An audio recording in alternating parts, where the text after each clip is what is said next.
Hello guys, আজকে একটা শিব মন্দিরে গেছি। প্লেটের সামনে একটা খুবই সুন্দর একটা শিব মন্দির আছে।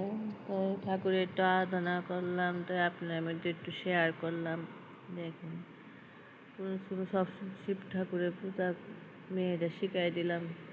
ছোটো থাকতে তো শিখাইতে পারছি না। ছোটোবেলার থেকে আমি ঘরে বাইরে কাজ করতে করতে কোনো রকমের পূজা টুজা দিয়া লাইতাম।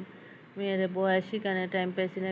শুরু থাকতে 2 বছর 3 মাস যখন মেয়ের বাবা মারা গেছে, আমার হাজব্যান্ড মারা গেছে, তারপর তো ঘরে বাইরে যুদ্ধ করতে করতে দিন দিয়ে কাটাইলাম। এখন গিয়ে মেয়েরে বুঝতেছি একটু শিবের ঠাকুরের পূজা টুজা শিখতো।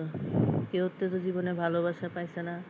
বাবা না থাকলে যাও হয়, বাবা না থাকলে আত্মীয় স্বজন কেউ আপন নাই, কেউ আপন নাই দুনিয়ার। সবই মানুষের আঘাত ধরনের কষ্ট ধরনের লিগে জন্ম হলো। আমরা ভাগ্য খারাপ, তো ঠাকুরের পূজা দিয়ে দিই, ভাগ্য ঠিক করতে হয়নি। ঠাকুর পাশে থাকলে এই দুই প্রার্থনা করি।